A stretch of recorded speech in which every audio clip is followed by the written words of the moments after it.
illallah Muhammadur Rasulullah, la ilaha illallah Muhammadur Rasulullah. السلام علیکم پیارے دوستو، بسم اللہ الرحمن الرحیم۔ شروع اللہ کے نام سے جو بڑا مہربان نہایت رحم کرنے والا ہے۔ ایک گاؤں کے بارے میں بیان کیا جاتا ہے جہاں پر قدرت کی بے پناہ نعمتیں تھیں۔ اللہ پاک نے وہاں کے لوگوں کو مالا مال کیا ہوا تھا۔ ایسی نعمتیں جن نعمتوں کو دیکھ کر انسان اکثر مغرور ہو جایا کرتا ہے۔ وہاں پر کچھ ہی مسلمان تھے اور سب سے بڑی اور بری بات یہ تھی کہ وہاں کے تمام لوگ کافر تھے۔ وہ کفار اپنی دولت پر بہت فخر کیا کرتے تھے کیونکہ ان میں سے ہر ایک انسان بہت دولت مند تھا اور کسی کے پاس پیسوں کی کوئی کمی نہیں تھی۔ ان کے پاس پیسوں کی بہت ریل پیل تھی۔ وہاں کے سردار کی ایک اکلوتی بیٹی تھی جس کو سردار بے پناہ پیار کرتا تھا۔ اس سردار کی بیٹی بہت زیادہ گھمنڈی اور ظالم تھی۔ وہاں پر غریب لوگ صرف مسلمان تھے۔ تمام کافر ایک دوسرے کی مدد کرتے تھے لیکن مسلمانوں کی مدد کرنے والا کوئی نہیں تھا، نہ ہی وہاں پر انہیں کوئی دیکھنے والا تھا۔ سردار کی بیٹی کو کالے جادو میں خوب مہارت حاصل تھی اور جادو کی وجہ سے وہ وہاں پر رہنے والے غریبوں پر بہت ظلم کیا کرتی تھی۔ تمام مسلمان اس سے بہت پریشان تھے۔ وہ لوگوں کو غلام بناتی، مزدور بناتی اور اگر ان میں سے کوئی اس کی بات نہیں مانتا تو وہ ان کو قیدی بنا کر اپنے اشاروں پر نچایا کرتی تھی۔ اس بستی میں اکا دکا مسلمان تھے جن کا کوئی بھی حال نہیں پوچھتا تھا، کوئی ان کو بچانے والا بھی نہیں تھا۔ جب اس سردار کی بیٹی کا ظلم بے حد زیادہ بڑھ گیا تو مسلمانوں میں سے ایک بوڑھے شخص نے اللہ تعالیٰ کے حضور گڑ گڑا کر دعائیں کی، یا اللہ، ہماری چند نسلیں جو یہاں پر بچی ہیں ان نسلوں کو تو بچا لے۔ اس سردار کی بیٹی نے ہمارا جینا دشوار کر دیا ہے۔ یہاں کوئی بھی انسان ہمارا حال نہیں پوچھتا، نہ ہمارے پاس دولت ہے نہ جسمانی طاقت ہے۔ یا اللہ، ہمارے لیے کوئی ایسا بندہ بھیج دے جو نہ صرف طاقتور ہو بلکہ وہ اس جادوگرنی کو یعنی سردار کی بیٹی کو ہرا بھی سکے۔ اللہ رب العزت نے اس بوڑھے کی دعا کو قبول فرما لیا اور یوں اس جگہ پر ایک اللہ والے کو بھیج دیا، اور وہ اللہ والے ایسے ہی بستی میں داخل نہیں ہوئے بلکہ ایک دن کچھ عجیب واقعہ ہوا۔ ان کافروں کا سردار جنگل میں سیر کرنے کے لیے نکلا ہوا تھا۔ بڑی شان سے وہ چلتا ہوا سفر کر رہا تھا۔ اچانک ایک زہریلا سانپ اس کے سامنے آ گیا۔ اس زہریلے سانپ نے قریب آ کر اسے ڈس لیا اور وہ بے ہوش ہو کر زمین پر گر پڑا۔ اس کے جو ساتھی تھے انہوں نے جب اپنے سردار کی یہ حالت دیکھی کہ ایک زہریلا سانپ کاٹ کر چلا گیا ہے، وہ فوراً اسے اٹھا کر گھر لے آئے تاکہ اسے بچانے کے لیے کچھ کیا جا سکے۔ اس لڑکی نے اپنے باپ کی جب یہ حالت دیکھی تو آس پاس کے بڑے بڑے حکیموں کو بلایا گیا، لیکن عجیب بات یہ تھی کہ لاکھ کوششوں کے باوجود زہر کو نکالنے میں وہ سارے ناکام رہے اور زہر تیزی کے ساتھ اس کے جسم میں پھیلتا چلا جا رہا تھا۔ لیکن اسی وقت وہاں ایک درویش کی آمد ہوئی۔ ایک اللہ والے وہاں پر آ گئے۔ انہیں تو اللہ پاک نے اسی مقصد کے تحت وہاں بھیجا تھا۔ اس اللہ کے ولی نے سردار کے گھر کے پاس پہنچ کر دروازے کو کھٹکھٹایا۔ نوکروں نے پوچھا، تم کون ہو؟ تمہیں کس سے ملنا ہے؟ اس اللہ والے نے کہا، کیا یہاں کے سردار کو سانپ نے ڈس لیا ہے؟ نوکر کہنے لگے، تمہیں کیسے پتا کہ انہیں سانپ نے کاٹا ہے؟ تم تو ہمیں یہاں اجنبی معلوم دیتے ہو، ہم نے تمہیں آج تک یہاں پر نہیں دیکھا۔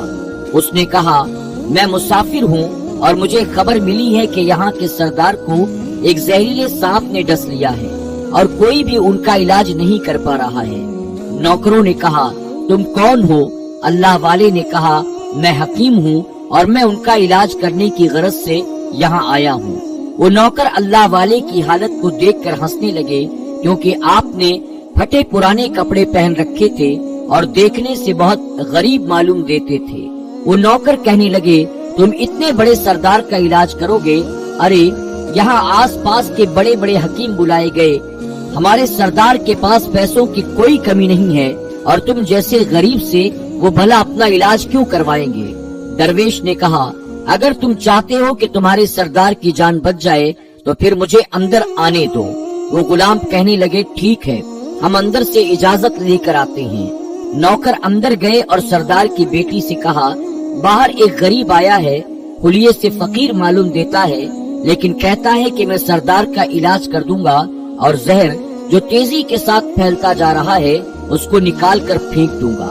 उसकी बेटी कहने लगी, ठीक है, उसको अंदर बुलाओ। जब वो अल्लाह वाले उस घर के अंदर आए तो देखा सरदार जहर के दर्द से तड़प रहा है और अपनी टांग को बार बार बिस्तर पर पटक रहा है।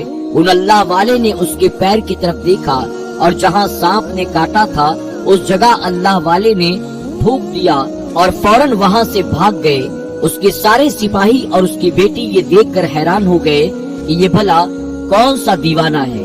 कमरे में आया और इलाज करने के बजाय उस जगह पर थूक दिया जहाँ पर सांप ने काटा था और भाग भी गया। उसको कोई गिरफ्तार भी नहीं कर सका। सरदार की बेटी गुस्से में तिलमिला रही थी कि इसने तो गुस्ताखी की है। उसने कहा, चलो कोई बात नहीं, थूक को साफ करो, मैं अभी उसे गिरफ्तार कराती हूँ। लेकिन जैसे ही हकीम ने थूक को साफ करने के लिए रुमाल पकड़ा तो ये देखकर हैरान होते हुए रुक गया। उसने उंगली से थूक को सांप के काटने वाली जगह पर अच्छी तरह से मल दिया। सरदार की बेटी कहने लगी, आप ये क्या कर रहे हैं? उस फकीर बाबा ने मेरे बाप की टांग पर थूक दिया और आप उस थूक को मल रहे हैं। हकीम ने अपने हाथ के इशारे से सरदार की बेटी को रोक दिया। जैसे ही उस थूक को उस सरदार की टांग पर मला गया, फौरन जहर का सारा असर खत्म हो गया। जो टांग कटने के काबिल थी वो टांग बिल्कुल पहले वाली हालत में आ गई और पूरी टांग जो नीली पड़ चुकी थी अब असल रंग पर आ गई। और जब वो कबीले का सरदार होश में आया तो हैरान रह गया। जब उसे बताया गया कि एक फकीर बाबा के थूक की वजह से आप ठीक हुए हैं तो उसने कहा, भाई वो तो हमारे लिए मसीहा है, तुम लोगों ने उन्हें जाने क्यों दिया? जाओ उन्हें मेरे पास लेकर आओ। उन्होंने हम पर बहुत बड़ा एहसान किया, हम उसके एहसान का बदला जरूर चुकाएंगे। उसकी बेटी जो खामोशी से अपने बाप को देख रही थी उसने कुछ भी न कहा। गांव के सरदार के कहने पर सारे सिपाही उन अल्लाह वाले को ढूंढने के लिए निकले। वो लोग चारों तरफ फैल गए लेकिन कहीं भी उनको उस अल्लाह वाले का पता न चला। फिर जब सिपाही तलाश करते हुए जंगल में दाखिल हुए, वहाँ एक दरख्त के नीचे एक आदमी को इबादत करते हुए देखा। वो गौर से उस अल्लाह वाले को देख रहे थे। ये क्या कर रहे हैं? ये किस तरह की इबादत कर रहे हैं? हम लोग तो अपने बुतों के आगे हाथ जोड़ते हैं और ये न जाने किसका सजदा कर रहे हैं। खैर, इबादत के बाद फौरन उन अल्लाह वाले को पकड़ लिया गया और गांव के सरदार के सामने पेश किया गया। वो कहने लगा, आप कौन हैं? कहाँ से आए हैं? सबसे पहले तो गुस्ताखी की माफी चाहता हूँ। मेरे लोगों ने आपकी बहुत बेइज्जती की, लेकिन आपकी वजह से आज मैं जिंदा हूँ। हम गुनाहगारों की आंख आपको पहचान न सकी, इसके लिए मैं माजरत चाहता हूँ और आपसे दरख्वास्त करता हूँ कि आप मेरी तरफ से ये कीमती लिबास यानी कपड़े और ये अरबी घोड़ा कबूल कीजिए। अल्लाह वाले ने मुस्कुराकर उसकी तरफ देखा और कहा, ये घोड़ा और ये लिबास बहुत कीमती है। मैं ये लिबास पहनकर इस घोड़े के लिए घास काटूंगा तो क्या अच्छा लगूंगा? गांव के सरदार ने कहा, आप फिक्र न करें, घोड़े के साथ हम नौकर भी आपको देंगे। अल्लाह वाले ने कहा, इतनी मालो दौलत और नौकरों के साथ मैं अकेला रहूंगा? गांव का सरदार बोला, हुजूर, आपकी ये बात सुनकर मैं सोच में गुम हो गया हूँ, लेकिन ये मेरी बेटी आपके सामने हाजिर है। बेटी हैरत से अपने बाप को देख रही थी कि मेरा बाप क्या कहने वाला है। सरदार ने कहा, मेरी बेटी जिसे आपने देख लिया है, इसकी शादी आपसे कर दी जाएगी, मगर एक शर्त है, आपको अपने मजहब को छोड़ना होगा। मेरे सिपाहियों ने आपको इबादत करते हुए देखा है। जहाँ तक हमारी मालूमात है, हम बुतों के आगे सजदा करते हैं, उनकी इबादत करते हैं, और आप जिसके आगे सजदा कर रहे थे वो आपका अल्लाह है, यानी आप मुसलमान हैं, इसलिए आपको अपना मजहब छोड़ना होगा। क्या आप ऐसा कर सकते हैं? अल्लाह वाले ने कहा, मुझे एक बात बताइए, आप मुझ में सब कुछ देख रहे हैं और आपने मुझे ये दुआ भी दी मेरी बहुत औलादें हों और आपकी नस्ल आपकी बेटी से चले, आप मुझे एक बात बताएं, अगर उन बच्चों में से किसी बच्चे को खुदा न खास्ता कुछ हो गया तो रोना किसको पड़ेगा? सरदार ने जवाब दिया, अगर खुदा न खास्ता ऐसा कुछ हुआ तो रोना फिर आपको ही पड़ेगा। अल्लाह वाले ने मुस्कुरा कर कहा, अगर ये सारा माल लेकर मुझे रोना ही पड़ेगा तो आप अपना घोड़ा, अपनी दौलत, अपनी बेटी, हर चीज अपने पास वापस रख लो। मैं खुश हूँ, मैं एक मुसलमान हूँ। अगर ये तमाम चीजें लेकर मुझे अपना मजहब छोड़ना पड़े तो मैं अपनी जान देकर भी अपने मजहब को नहीं छोड़ूंगा। जिस रब ने मुझे पैदा किया है, क्या उस रब के दीन को छोड़कर आपके पास चला आऊं सिर्फ इन चंद पैसों के लिए? मैं हरगिज ऐसा नहीं कर सकता। और हाँ, मैं अपनी दरवेशी में बहुत खुश हूँ। अल्लाह ने मुझे जिस मकसद के लिए यहाँ भेजा था, मेरा वो मकसद पूरा हो जाए। गांव के सरदार ने पूछा, आपका क्या मकसद है? अल्लाह वाले ने कहा, यहाँ के मुसलमानों पर जो जुल्म हो रहा है, बस अल्लाह की मदद से उन्हीं के लिए यहाँ आया हूँ। ये कहकर वो अल्लाह वाले जाने लगे तो सरदार ने दरवेश को रुक जाने के लिए कहा और कहने लगा, मैंने माल देकर तुम्हें आजमाया, तुमको हर तरह से जांचा और परख लिया, लेकिन तुम अपने मजहब को छोड़ने पर राजी न हुए। अगर तुम यही सब करने आए थे तो तुम्हें किसी बात का डर नहीं। क्या तुम जानते नहीं हो हम कितने ताकतवर हैं? हमारी बेटी अपने अमल में इतनी माहिर है कि वो तुम्हें यहाँ खड़े खड़े अभी के अभी जंगली जानवर भी बना सकती है। अल्लाह वाले ने कहा, इसने जानवर तो कमजोर लोगों को बनाया है, ये मुझे जानवर बनाकर दिखाए।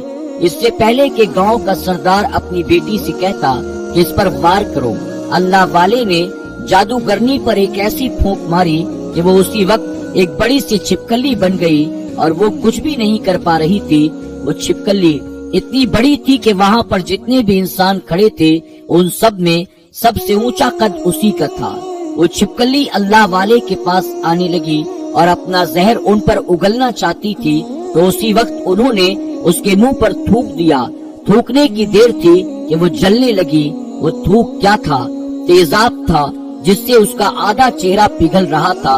उसका चेहरा जलकर काला हो रहा था और वो मरने ही वाली थी कि सरदार दौड़ता हुआ आया, उनके कदमों पर गिर पड़ा और माफी मांगने लगा और कहने लगा, हजरत, इस गुस्ताखी के लिए आप मुझे माफ कर दो।